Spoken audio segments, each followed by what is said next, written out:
Well, hello. How are you guys?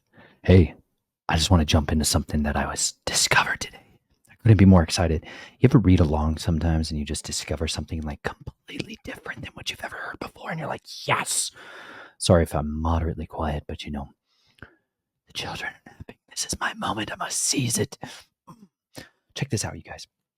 Always diving in to one of my favorite books in the entire scriptures. You know what I'm talking about here. Second Peter. We're going to talk about mind games today. Actually, First Peter. We're going to talk about mind games. We're going to talk about the forces of darkness and how they attack the mind. And we're going to talk about one of these incredible pearls that I gleaned from the Sharith Imperative, Empowering the Remnant to Overcome the Gates of Hell by Dr. Michael Lake. He had a gemstone in here. If you guys haven't discovered any gemstones recently, it's because you're not searching for treasure. I take verses very seriously that say, seek and you shall find. Knock and the door shall be opened. Ask and it shall be given unto you. It's not a joke. I literally asked Yahuwah, lead me to treasure, please. And he led me to a land of gemstones, literal gemstones, rubies and sapphires and topaz and carnelian, and marvelous treasures. And I was like, oh, he makes my dreams come true in powerful and profound ways, but in ways that you would never expect. This is what happens when we seek him with all our heart. He will find us. We will find him. He never lost us. But anyways, as I was reading along in here, Michael Lake, let me just dive in right here because this is pertinent to our conversation as we get there. There is something that took place in our adversary, right? We're studying, this is the War of the Ages. For those of you that are unfamiliar with this series, just dive into the playlist podcast, jump in, fire it off. It's a fantastic time. You'll have a good time. Anyways, we're dealing with the war between realms, the kingdom of darkness, the kingdom of light, the kingdom of compromise, and the kingdom of incorruptibility. Yes. Now, we're going to set our minds on understanding our adversary because fundamentals to combat and warfare is you got to know your adversary. You got to know their tactics, their schemes. It says we're commanded. One of the fundamental commandments we're required to understand is do not be ignorant of the schemes of the dragon, the devil, our adversaries. So let us uncover some of the things, one of the weaknesses of our enemy. Check this out. This is Ezekiel 28. We get this lens into what's taking place in the spiritual realm at a time long ago when Hillel ben Shahar, often called Lucifer, rebelled. Check this out. Thou hast defiled you have defiled your sanctuaries by the multitude of your iniquities, by the iniquity of your traffic. Therefore, I will bring forth from the midst of you a fire, and it shall devour you. And I will bring you to ashes upon the earth in the sight of all them that behold you. And they that know you among the people shall be astonished at you. You shall be a terror and never shall be any more. This is Ezekiel 28, 18 through 19. At the fall of Lucifer, God set a fire in the midst of this immortal to burn through his tainted power more quickly. This may explain the fact that Lucifer is revealed in the Word of God as the ultimate user. He does not give anything to those who follow him. This cosmic con artist can only steal the gifts that Elohim has placed within men, whether they know that they have these gifts or not, pervert those gifts through iniquity, and then use those people and their gifts for his purposes. When these deceived individuals are used up or fail him, he casts them aside like yesterday's trash. I've also wondered if Lucifer began drawing power from the other immortals he convinced to follow him in his new kingdom. That's a real possibility. Jesus reveals the modus operandi of Satan in John 10:10. The thief comes only to steal, kill, and destroy. I have come that they might have life and that they might have it more abundantly. There's a couple of notes in there that he focuses in on about the usury side of Hasatan, of the dragon that we fight against. Now, there's another component to it, though, that he didn't point out that I just came rocking off the page. And it says he sets a fire in the mind of him. To me, the other times where I think of times where in the scriptures we see where their minds were taken captive. And one of the best examples of that is an incredible sovereign named Nebuchadnezzar, critical person in the history of Israel, the nation and the people. Okay. Nebuchadnezzar was literally the king of Babylon, right? So imagine one of the most powerful tyrants in the history of the world. This is somebody that you can find in archaeological history. Like this is an actual person, because remember, the scriptures are like a reliable historical text. Nebuchadnezzar was this great king over Babylon. And he was raised up by Yahuwah to be an axe in his hand. That's literally how he describes him. Like, you're my axe. And with you, I'm going to judge and correct my nation. I'm going to literally judge the kingdom of Judah, the house of Judah, one of the tribes of Israel. Okay. There's lots of other tribes besides Judah, 11 others, really important, sometimes 12 others. I know it's confusing, but there's this half tribe of Manasseh, Dan, and it's a real thing, you guys. Anyways, Nebuchadnezzar is like super powerful and at the apex of his kingdom, right? We're going to talk about lycanthropy and werewolves for a second. Those of you guys that haven't read the Bible, it's deliciously full of hybrids. Hang in here. If you don't know about werewolves and dogmen, they're biblical. I know. Bible's crazy, you guys. Absolutely fantastic. It has an answer to every question you've ever had. You're like, what's the deal with Bigfoot? Chelsea and I got to tell a Bigfoot story one of these days. Crazy creatures, hybrids, hiding in the mountains of Colorado, outside of all these Catholic retreat centers. Shocker. Catholics worshiping at the feet of idols and hybrids. Nothing new under the sun. You guys have been doing this forever. Check this out. Nebuchadnezzar. Okay. The book of Daniel goes into a lot of details about Nebuchadnezzar and his life, okay, and the time of their captivity. Because Daniel, the person, he was a child that was raised up out of absolute ruinous time frames. When Nebuchadnezzar came in to destroy Jerusalem, he selected from there, out of like the youth, the young minds, brilliant people, those that were like absolutely talented in many different arenas. Daniel, Azariah, Mishael, Hananiah, Shadrach, Meshach, and Abednego, as they got their other names later on. These are like four of those youths that grow into absolute excellency, and they become the forefront pinnacle characters within the book of Daniel. And that's for a reason, because it says Yahuwah gave them favor. This is important. That word grace that you like think about, you've heard this word. This is real quick. Let's just jump in here because this is so powerful. This is literally like Daniel becomes the person that gives us so many of the most important tools that we need in order to overcome the days that we are encountering. Daniel got to see visions of the days we're living in, like the days of Daniel and the words that he wrote. This is one of the most imperative books for you to have like a firm grip on, a deep understanding, because he had revelations given to him that were exactly made for our time. They were made for us to be able to pick it up, regard it, and understand these are the words that were written for us for this very hour, because he saw the absolute takeover where they begin to mingle themselves among men again. He's talking about like the fallen angels, the immortals. Better way to say it. The immortals are going to rebel again, and there is going to be a great falling away of people that are going to be deceived in every possible arena of life. And there's going to be this max mixing between species again, this transgenics movement that will take over everything. Transhumanism, trans species, xenomorphology taking place, lots of hybridization that starts to take place. These are like the apex things of what's like why the kingdom, that like 10th kingdom that Daniel sees in his vision of this great statue of time. And he sees these mingling between iron and clay. That's that mixture of technology, like literally trying to fit in between the clay of man and it not fitting well. It doesn't last. It has no staying power.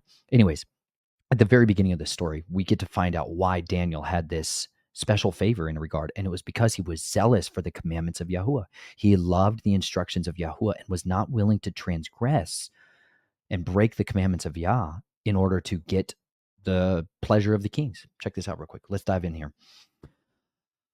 And the chief of the eunuchs gave them, oh, here you go. I'll back up just a second, okay? Young men, and the sovereign said to Ashpenaz, the chief of his eunuchs, to bring some of the children of Israel, and some of the sovereign's descendants, and some of the nobles, young men in whom there was no blemish, but good looking, having insight in all wisdom, having knowledge and understanding learning, capable to stand in the sovereign's palace, and to teach them the writing and speech of the Kasdim. And the sovereign appointed for them a daily ration of the sovereign's food and of the wine which he drank, and 3 years of training for them, so that at the end thereof they should stand before the sovereign. Now among them were the sons of Yehuda, Daniel, Hananiah, Mishael, and Azariah. And the chief of the eunuchs gave them names. He called them Daniel, Belteshazzar, and Hananiah, Shadrach, and Mishael, Meshach, and Azariah, Abednego. But Daniel laid it upon his heart that he would not defile himself with the portion of the sovereign's food, nor with the wine which he drank. So he asked permission from the chief of the eunuchs not to defile himself. This is what grace is, you guys. Understand there's a merited favor. It's not just unmerited favor. There's merited favor. Okay. When your children do things that are pleasing to you, they obey you, man, it builds favor towards you, does it not? Doesn't it make you want to incline towards blessing them and like giving them what they want or desire? Elohim granted Daniel loving commitment, that's mercy, and compassion from the chief of the eunuchs. So now you see Yahuwah responds to Daniel's fervent prayers and his setting his heart on a mission. Daniel like girded up the loins of his mind and he put on the mind of the word. He like literally picked up the weapon of the word and he understood, I don't want to defile myself. Okay. This means like he literally diligently did his homework to know what was in the king's portion. It doesn't give us an exact details on exactly what they were eating. However, it's clear that it would have defiled Daniel. Daniel may have been a Nazarite, which is one of the reasons he abstains from the wine. Hey, for those of you that aren't familiar with Nazarites, it's Numbers chapter 6, a man or a woman that wants to set themselves apart from to Yahuwah, like to make a vow, a serious commitment to him. You don't cut your hair. You don't partake in anything from the fruit of the vine. You don't eat anything that comes from a grape plant, a grapevine. So no seeds, no skins, nothing, no balsamic vinegars, nothing that comes from that. Just all kinds of stuff like tartar sauce, like literally comes from the barrel, like the ash inside a barrel after winemaking process, stuff like that. No strong drink or alcohol or anything like that. You don't participate in death. You don't go to funerals or anything like that. And those are like the key tenets of it. Anyways, so he could potentially have been a Nazarite here as to why he's also abstaining from that. But because he set his heart aligned to abstain from like the compromises of the kingdom of the world, Yahuwah gave him favor in that regard. For you today who are awake and alive in this moment, you guys are literally living in a society that is trying to abominate your body, trying to give you things, put things inside you that will corrupt you, that will destroy what Yahuwah said is food and not food to get you to abominate yourself. There's literally, like, my wife is on a huge endeavorous study right now to identify all the different types of just where do things come from in our supply chain? Like where do some of the medicines that are given out and dispensed, where do those things actually, where are they derived from? Where the food additives come from? Where do these flavoring additives, where do these dyes come from? We eat a very like particular diet, a very like carefully guarded diet, but that's because for years now, almost man, since 2011, now right, really more like 2012, we have like committed ourselves to trying to eat as best as possible. That's like our insurance plan is like, don't put poison into our body. Like, let's not defile the sanctuary of our body that we are supposed to have. You know, it says this Holy Spirit's supposed to dwell inside us. And so we should take care of this vessel that he's given us. So like we eat a very careful diet because when we look and examine what are the ingredients of what's going into our food, we need to know whether or not it's something that's clean or unclean. We need to know whether or not it's something that's beneficial for us, or is it a toxin? Is it a poison? Is it something that is going to cause adverse reactions within our bodies? We have a duty to guard our bodies and that of our children or those of the people that are going to come over to our house and eat with us because it's our responsibility. He gave us these bodies to be good stewards of it. So we work very hard. That's why we're really passionate about things like fresh milled flour. We like to make our own bread because we understood, man, if I grind up kamut or spelt or, man, one of our absolute favorites ever. We love kamut so much. If you've never heard about it, it's like ancient grains. They're fantastic. Einkorn's great too. We love hard white wheat. Anyways, these are like things we fresh mill and we know exactly what goes into it. It's like olive oil. Chelsea makes sourdoughs out of it all the time, and it's just incredible. We feel so good on it. Anyways, these are like critical components to our diet and supplementation regimen. It's like keeping these poisonous things out of us because, full disclosure, we are incredibly unwell. My wife and I were very, very unhealthy back then, very like on the edge of serious major problems. Major catastrophic ones, you guys. My body's been through literal hell, a lot more than you can even more than you can possibly imagine. But we are fighting for our freedom, fighting for our bodies to be strong and capable and proficient again.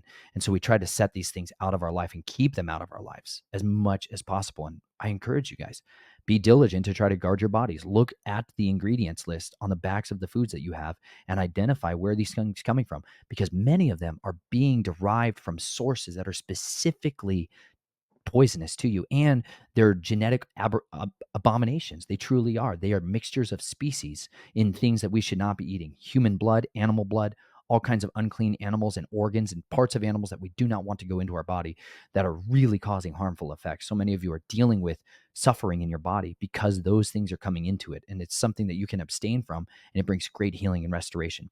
Daniel and his brothers in the faith here, get to experience the rewards of guarding themselves. But the chief of the eunuchs said to Daniel, I fear my master, the sovereign, who has appointed your food and drink. For why should he see your faces looking worse than the young men who are your age? Then you'd make my head guilty before the sovereign. Then Daniel said to the overseer, whom the chief of the eunuchs had set over Daniel, Hananiah, Mishael, and Azariah, Please try your servants for 10 days. Let them give us vegetables to eat and water to drink. Then let our appearances be examined before you, and the appearances of the young men who eat the portion of the sovereign's food, and do with your servants as you see fit. And he listened to them in this matter and tried them 10 days. And at the end of 10 days, their appearances looked better and fatter in flesh than all the young men who ate the portion of the sovereign's food. And it came to be that the overseer took away their portion of food and the wine that they were to drink and gave them vegetables. As for these 4 young men, Elohim gave them knowledge and skill in all learning and wisdom. And Daniel had understanding in all visions and dreams. And at the end of the days, when the sovereign had said that they should be brought in, the chief of the eunuchs brought them in before Nebuchadnezzar. And the sovereign spoke with them, and none among them all were found like Daniel, Hananiah, Mishael, and Azariah. So they stood before the sovereign. And in any word of wisdom and understanding about which the sovereign examined them, he found them 10 times better than all the magicians, the astrologers who were in all his reign. That's what our children are supposed to be marked as. When we follow those ways of Yah, when we live a set apart lifestyle, and when we let this be the primary instruction manual for with which we raise our children, Yah literally appoints wisdom that is 10 times better than that of all the world's wisdom. That's what's waiting to us. Like he literally wisdom was with him in the foundations of the world. Like he can dispense wisdom however he sees fit and upon any of us at any time. And that's what we have to call upon. And when we live in such a way that's pleasing to him, man, he is more likely and more apt and quick handed to dispense that out to us. And that was the reward that Daniel got and Azariah and Hananiah and Mishael got for being set apart to him, for guarding and sanctifying their bodies. This is weapons in your warfare, you guys. When we are waging in this war against iniquity and the iniquity force and against these immortals and against these spiritual hosts that's waging this absolute onslaught against us, one of the primary tools that they have is to get us to defile ourselves, because in doing so they gain legal entry into our lives to cause harm, to cause destruction of us. And one of the best ways they do that is to make us stupid, to make us dull of wit, meaning you're dumb. You're like a retard. You're literally retarded in thought, cognitive capacity. You're not able to think clearly. That constant brain fog, that's inflammation in your body. Man, these are the weapons that the enemy literally has to keep you away from the mind of the Messiah, which we're going to read about in 2 Peter, is one of our primary weapons to gird ourselves with, to literally use in our battle. But if our mind is so weighed down, bogged down, and sluggish, it makes us easy targets, makes us soft targets, as opposed to hardened warriors. Like the difference between somebody who's literally not even able to look up and look out for threats and adversaries coming their way versus the one who is a sentinel on the wall, armed and ready for every occasion, fit for battle. That's what Daniel prophesied was going to happen in the end of days, that there was going to be people who know their Elohim and are strong and do great exploits, work wonders, mighty, awesome deeds. That's the camp we want to be in. We want to be in Yahuwah's special forces, his Gibor, his mighty men and mighty women of valor. That's what we're trying to get to. Now, Nebuchadnezzar is very juxtaposed to Daniel throughout the book, because we'll see what happens to someone who raises themselves up to resist the instructions, resist the commands of Yah, resist the warnings of Yahuwah. Then he brings in his immortals. Yahuwah appoints immortals to literally transform him, to alter his image, to make him into a beast. Check this out. Nebuchadnezzar's got a crazy story, you guys.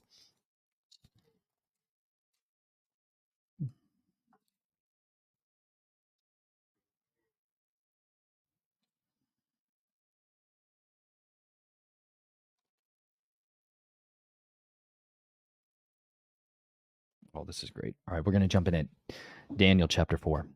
Nebuchadnezzar, this is right after, by the way, your whole Shadrach, Meshach, and Abednego refusing to go and bow before this great idol that he set up. And like they're thrown into the fiery furnace. and they see a son of Elohim in there walking around with them. Yeshua, our Messiah, is like literally in the fire with them, creating a cool mist. One of the craziest, most incredible books you guys read. It's like a one-page book called The Prayer of Azariah. It's written from when he was in the fire. It's his prayer. It's their prayer from the flames. It's incredible. Something to consider, guys. There's lots of little books they threw out of our Bibles to keep us away from understanding the truths, because there was a lot more books in these Bibles 150 years ago for a reason.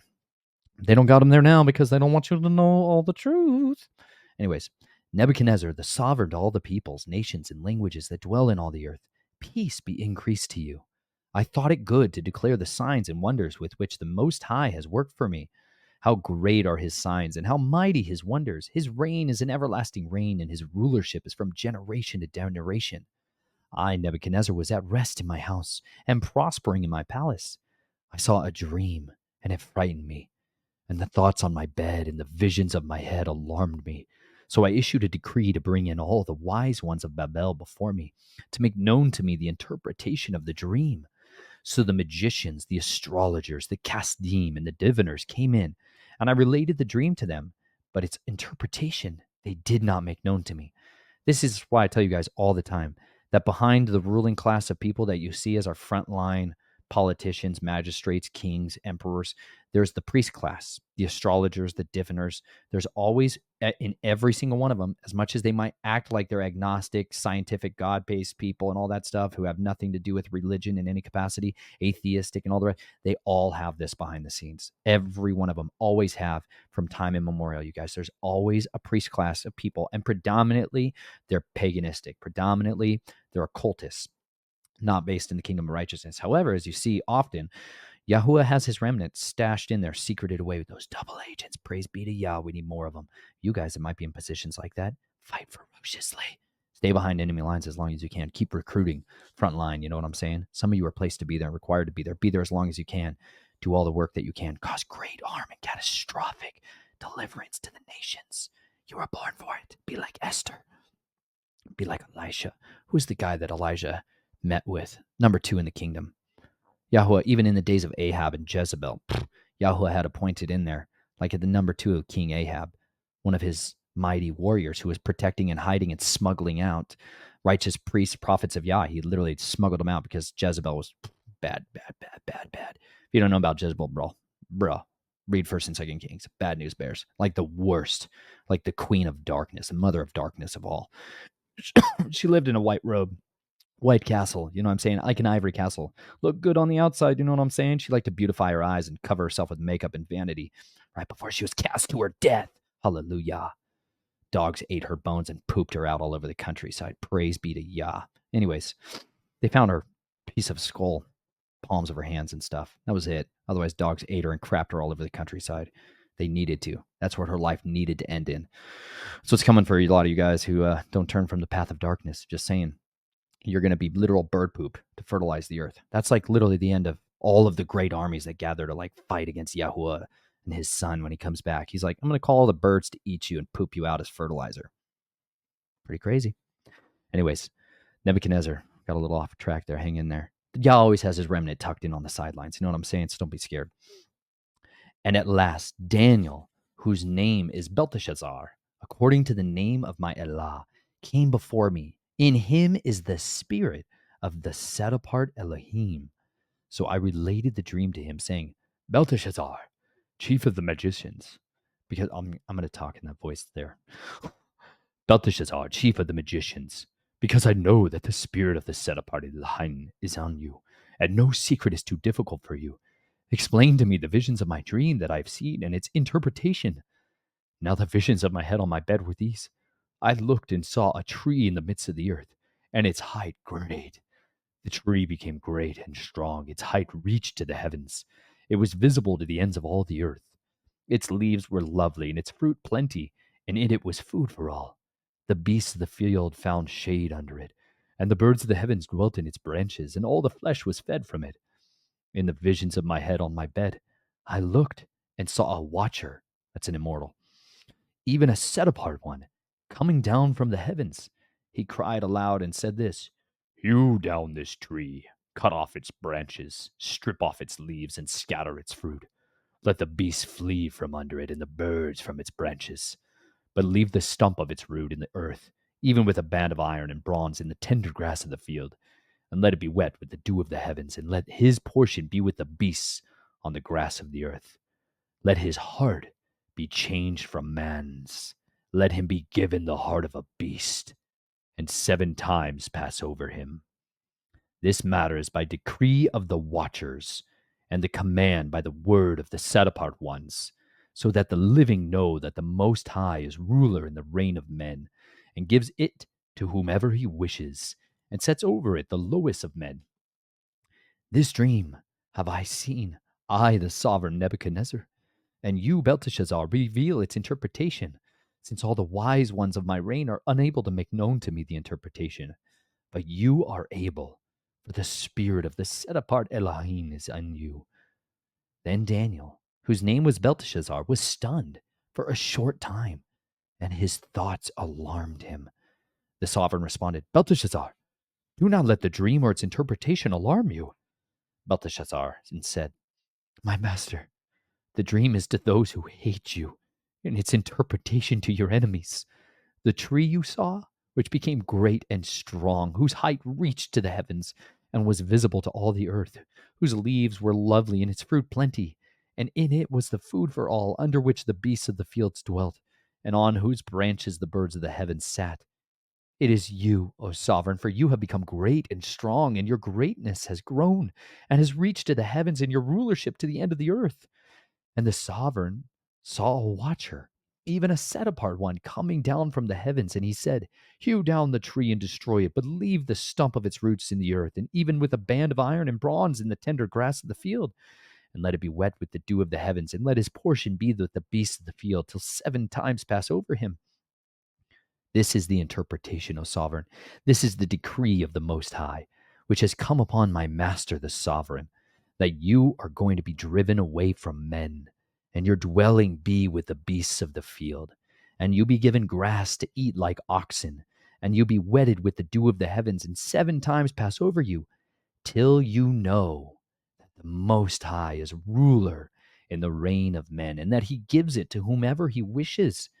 And they that give the command to leave the stump of its root of the tree, your reign remains yours, from the time you come to know that the heavens are ruling.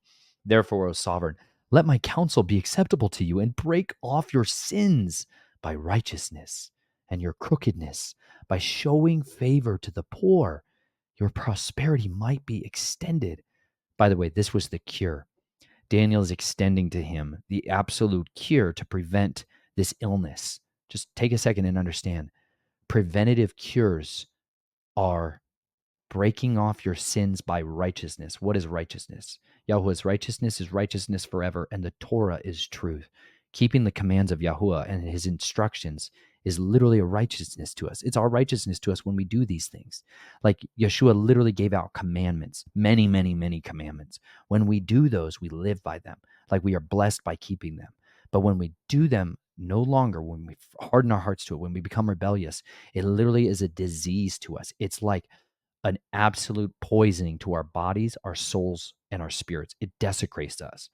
But when he also has a second solution, he says, and your crookedness is by showing favor to the poor, extending yourself, being generous is one of the strongholds that Nebuchadnezzar needed to deal with, was to be generous to the poor for his prosperity to be extended. Those were the cures. If Nebuchadnezzar had submitted to these, none of this warning would have happened. None of this prophecy had to come true. All this came upon sovereign Nebuchadnezzar. Here it is. And at the end of 12 months, so this is like a year. So he has a year of opportunities to change his life. He was walking about the palace of the reign of Babel. The sovereign spoke and said, Is not this great Babel, which I myself had built for the house of the reign, by the might of my power, and for the esteem of my splendor? The word was still in the sovereign's mouth when a voice fell from the heavens. This is the watcher. Sovereign Nebuchadnezzar, to you it is spoken. The reign has been taken away from you, and you are driven away from men, and your dwellings to be with the beasts of the field. You are given grass to eat like oxen, and 7 seasons shall pass over you until you know that the Most High is ruler in the reign of men, and he gives it to whomever he wishes. In that hour, the word was executed on Nebuchadnezzar, and he was driven from men. He ate grass like oxen, and his body was wet with the dew of the heavens, till his hair had grown like eagle's feathers, and his nails like birds' claws. He became a lichen. This is like lycanthropy. He literally became like a beast, you guys.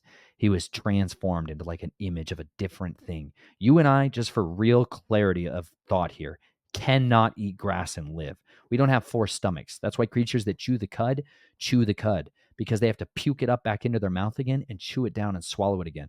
Swallow it, put it back down into the stomach. They're going to burp it up, chew it again so that there's some air brought onto it so that there can be like an anaerobic or an aerobic process of digestion and swallow it back down. There's a reason they do that. We cannot live on grass.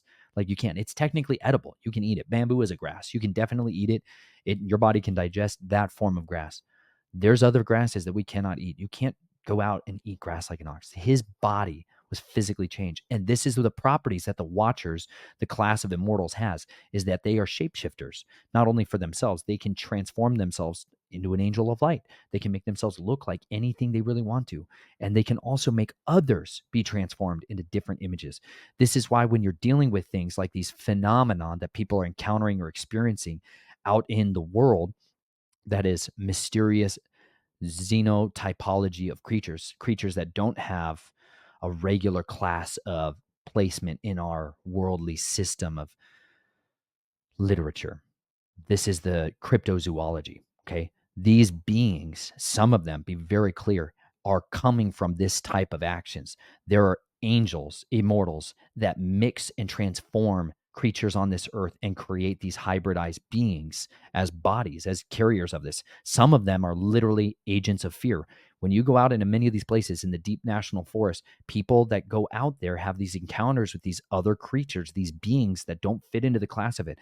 The predominant, I spent years, you guys, researching this stuff back in 2013, 14, and 15 in particularity, because I had a lot of questions. Lots of people wanted to talk about that. That was like the big thing, especially out in Colorado. It's big, lots of forests, lots of national forests, lots of minimally explored areas. And because of that, people have these encounters with these beings out there, these creatures out there. And the predominant overarching symptom that you find during those encounters, though, is fear. And so, more often than not, my conclusion at the time was that, okay, are these things like Nephilim? Are these descendants of the Nephilim? Are these part of, the hybrid breeding programs? Are these like the very rare leftovers of those species that are still out there, like dragons that are still out there? Are these creatures holdovers that live in these very remote areas of our country? Are our national parks, are some of the federal lands that are literally inaccessible except by foot, are those designed areas as containment zones like we, the Americans, did to the Native Americans? That gave them reservations. They moved them onto territories and said, that's your place. You stay there. You don't go out of there. That's your lands now. Our lands is all the rest of the stuff. Is a similar deal in a sense worked out with these beings in these other territories. And it seems to be that definitely there's a lot of circumstances that take place in those areas. There's a whole other avenue you can go down with the missing 411. That's a whole long giant rabbit hole in and of itself. You guys, you can feel free to go down that road. Understand that there's components within each and every one of these stories where a biblical lens is required in order to look at it. But those creatures that you're dealing with, one of the predominant experiences that people have when they go through one of these moments, whether it's a Bigfoot encounter, whether it's an encounter with a dogman or a werewolf, this fear, this overwhelming fear. And it tells me this is the fruit of that kingdom. Anytime you're identifying, like, okay, what are these beings coming from? Because people feel fear and stuff with bear encounters, but not every single time. They don't, it's not like they can send out the fear. They can't project it. But these other things, they really can't. They can produce altered states of experiences in the people that are around them. It's really intense and serious stuff. If those of you have never gone through anything like it, you're going to think this is all kind of ridiculous, whatever. Till you have your own encounters, it's a totally different story. But I don't encourage you to go down the road of seeking and looking into this stuff, because it has its own hypnotic attraction that will draw you away from more or less garnering the fruits of the spirit and seeking to know his word. It's very seductive. You can get totally lost in it. And at the time, my wife and I had this encounter. I'm not even going to tell you right now because it's a better story if I tell it with her. I was looking into all this stuff constantly. I was constantly looking into this stuff, and I was trying to do all this mapping. One of the things I like to do when I I hunt. You know what I'm saying? Like I start to put together maps of like, okay, well, how many counters? Where are the hot spots? Where are the areas that we seem to have a lot of this stuff? Why is it that we have Bigfoot museums in this area? Why do we have hundreds of sightings in this part of the country, in this part of the state, or in this part of this county, and not in these other areas? Well, I'm like, well, these are territorial. If they're territorial spirits, okay, are these things just spirits, or do they also have physical corporal bodies? Right? We got to test all this stuff out. Anyway, they have physical telltale signs that you can find and identify to find their fruits of their kingdom. There's certain areas that you could like identify hotspots in. And I had this big desire to see one of these things. That was like, I wanted to see it. And I got totally sucked into it. And it was one of the most terrifying experiences of our life. And it warned me off of it. My wife literally was trying to like tell me, like, stop be looking into this stuff. I think you're spending way too much time looking into that and not the word. And she was right. Because when you dig into this stuff and when you look for this stuff, it comes. It's like alien encounters. Okay. Those of you guys that are like really go after and seek contact with aliens, they come, which to me is like a sign of demonic stuff. Because when you open the door to the demonic, it comes, whether you want it or not. At the end of the day, if you play with a Ouija board, you guys are going to kick open the doors to darkness, and you're going to open a gateway, and it's going to come through, whether you want it to or not, whether you think you can control it or not. You're going to open that side of it up. And so many parallels exist between these things having spiritual power, spiritual abilities to change their forms, transform themselves, orbs of light like the Ophanum, transporting them around. There's lots of stuff that show that these things are not physically just physical. They're not like a lost species of apes. They're not just a hybridized species of wolves and men. There's other stuff going on here. And that's where a lot of these shape-shifting character traits come from. It comes from curses of the Watchers. It comes from people that made deals with immortals to become different, like Yanadoshi and stuff that goes in skinwalkers and things like that. People that did horrible abominations and get caught up in that. That's where some of these dogmen come from. People that go in down this dark path of magical workings, and they literally make deals with these immortals so that they can take on and be possessed by the spirit of the wolf. Some of them literally get possessed fully, completely, and they can't come out of it. They can't come free from that. That's literally a class of beings that people pursue and try to capture and utilize. And it's serious world in the underground. I know that some of this stuff is so far out there to some of you guys, and others, this is literally like, I get emails of people sharing their testimonies and stuff like this, like you wouldn't even believe, you guys. This is like reality for a lot of people. And this stuff is coming back. These beasts of the earth are going to come back to the surface, and you're going to have to know how to engage them. And if your heart is going to fail you from fear of looking after those things that are coming upon the earth, lots of people are literally going to die from fear of seeing these things. Other cultures and societies had experience for thousands of years, but ours has not, unless they shove it in a movie form, and then it's trying to pre-program people and condition them to seeing these things again. But you should be able to be well versed in understanding the scriptures covers these topics. How do we deal with them and how do we engage in them? Nebuchadnezzar had a cure for his mind that it's like that fire that burned in Lucifer that literally was eating and consuming him from the inside, that pride that was like the stronghold in his mind. Instead of humility, instead of submitting to the sovereignty of Yahuwah, he made himself to be appointed to be the sovereign. Same curse that got Lucifer, that burns within him, that literally, it makes his mind convinced that he can win. Like these immortals that go in on this plan with him, these people, the human agents who believe they literally can become gods. They sincerely believe they are on a path of immortality, and that they can, with technology predominantly, with sorcery and with pharmaceuticals, alter themselves to extend their life well beyond ours and avoid, for many of them, judgment. This is what the thought that's possessed their mind, and this is that fire that's burning inside them, like the Luciferian flame. This is like the literally, when you think about this stuff, the Statue of Liberty, that torch that burns in her hands. That's like my great grandfather put that in her hands. As literally as the president of the American Society of Civil Engineering, deep Luciferian, horrific abuser of me in my life, horrible monster. That's the guy who put that torch in her hand. That's the Luciferian light that's to enlighten the worlds, the goddess of Columbia. That's that same flame that they're talking about. That torch is that false light of godhood, that promise of knowledge as a path of freedom from the consequences of sin. That's what's burning in them day and night. And that's what keeps them driving on to an inevitable destruction. That's what keeps them going in that direction. That's their curse. Okay. Our counter to that, okay, let me stop real quick. Let me finish up Nebuchadnezzar here, because we got to have to deal with what's our counter to that. How do we avoid that? How do we resist that? How do we get freedom from that? Because we've been subjected to it as well. We have taken on the same curse, by being a part of those systems, by being a part of that kingdom. We've been polluted by the same fire. That's that strange fire like Nadab and Abihu brought before Yahuwah that he struck them dead for. It's like there's different fires that are out there. Yahuwah is a pure, all-consuming fire, but then the enemy has an inverse version of it, that iniquity force. This is how he got free from it. And at the end of days, I, Nebuchadnezzar, so this is 7 years he lives like this, lifted my eyes to the heavens, and my understanding returned to me. And I blessed the Most High, and praised and made him great, who lives forever, whose rule is an everlasting rule, and his reign is from generation to generation.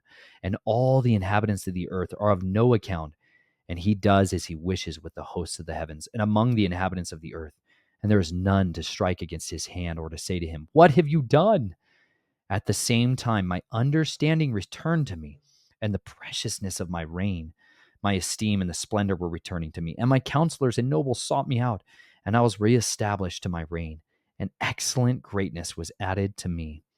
Now I, Nebuchadnezzar, am praising and exalting and esteeming the sovereign of the heavens, for all his works are truth, and his ways right. And those who walk in pride, he is able to humble.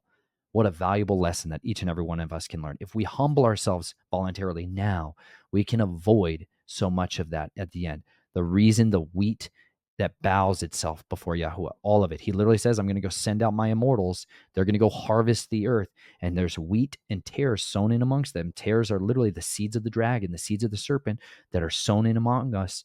That's why they walk among us. Like, it's a real thing. We literally have a complete adversarial bloodline kingdom that is here among us, walking amongst us, these sons of the dragon that are here walking around amongst us, who will be filled with pride. And whether that's by blood or by belief, they commit themselves to this. And instead of bowing, wheat, when it's ripe and ready to be harvested, it bows under the weight of all of those seeds, full and bursting with life. Tares stand upright because there's nothing in them. There's no good fruit in them. There's no good seeds inside them. And so instead, he literally sends out the harvesters to cut those off, bind them up, and cast them into the flames to be burnt like chaff. That's what they're going to do. That's what's going to happen. That's their end. And you know what? That's our end if we don't humble ourselves before him. Nebuchadnezzar was given his understanding back because Yahuwah is the one who dispenses that out. Check this out. Let's jump to 2 Peter. 1 Peter. Isn't the Bible exciting, you guys? Who thought we were going to go to werewolves? We could talk werewolves all day. People that hunt them down and capture them. My family who traffics them in Michigan. Crazy stuff, you guys. The world's a wild place out there. It's way more exciting. That's why you don't need video games or any of that stuff, you guys. I'm just saying. You can learn all kinds of cool stuff. Check this out. You ready? But set apart Yahuwah. We got to go back to suffering real quick because he's talking about suffering. To sum up, this is chapter 3. Let all of you be like-minded, sympathetic, loving as brothers, tender-hearted, humble-minded, not returning evil for evil or reviling for reviling, but on the contrary, blessings, knowing that you were called to this in order to inherit a blessing. For he who wishes to love life and see good days, let him keep his tongue from evil and his lips from speaking deceit. Let him turn away from evil and do good. Let him seek peace and pursue it, because the eyes of Yahuwah are on the righteous, and his ears are open to their prayers. But the face of Yahuwah is against those who do evil. That's from Psalms 34, one of the most powerful, potent verses you could ever memorize in your life. Psalms 34. And who is the one doing evil to you if you become imitators of the good? But even if you suffer for righteousness' sake, you are blessed. Do not fear their threats, neither be troubled, but set apart Yahuwah your Elohim in your hearts, and always be ready to give an answer to everyone asking you a reason concerning the expectation that is in you with meekness and fear, having a good conscience, so that when they speak against you as doers of evil, those who falsely accuse your good behavior in Messiah shall be ashamed.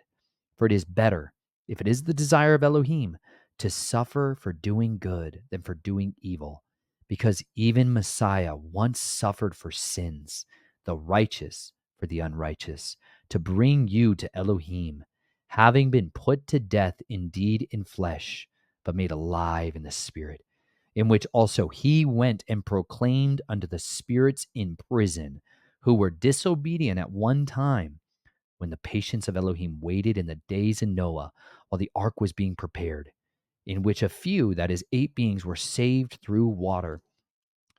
He went and proclaimed to those spirits in prison. Understand, he's talking about here, they're in those days of Noah, those immortals that rebelled, those watchers, 200 watchers that rebelled. They were held in chains of darkness, like it says in 2 Peter.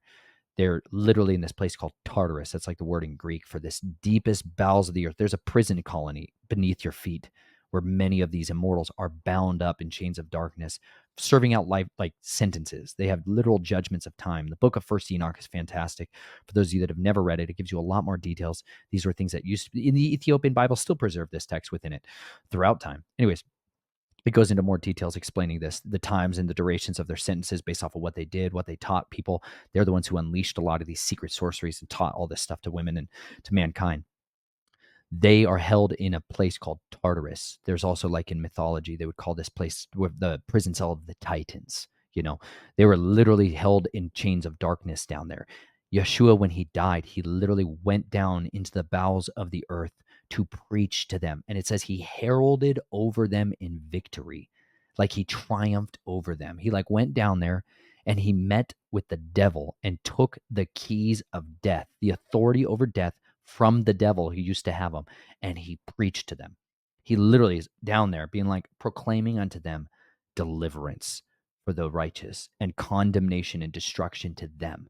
Is the most ultimate awesome showdown. I long for the day to be able to like see this stuff, you know, like I want to see what it would look like, the look on their faces, the look on his, like what a warrior of warriors, Yeshua the Messiah, man, hero of heroes. I'm saying, this is why we got to talk about this stuff, because these are the actual things that took place in our history and why they changed the course of history and the tactics that those watchers, of which got released, many of them got released in order to bring about the fulfillment of the end of days, like David talked about or Daniel talked about. This is literally the fulfillment of that, as they were released to go out and try to do their absolute best to try to bring out any other tares they could get. They want to get all the people to be deceived. They're part of the plan here. Okay.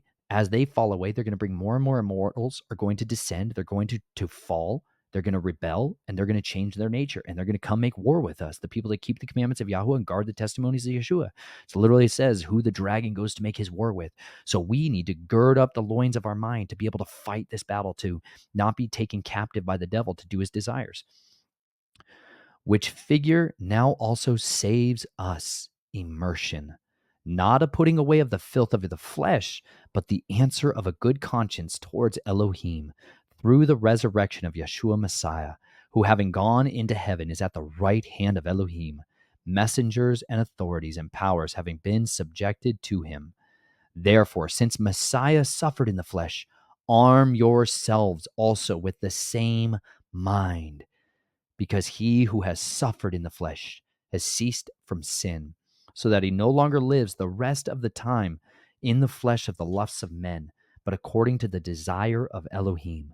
For we spend enough of our past lifetime in the doing the desire of the nations, having walked in indecencies, lusts, drunkenness, orgies, wild parties, and abominable idolatries, in which they are surprised that you do not run with them in the same flood of loose behavior, blaspheming, who shall give an account to him who is ready to judge the living and the dead.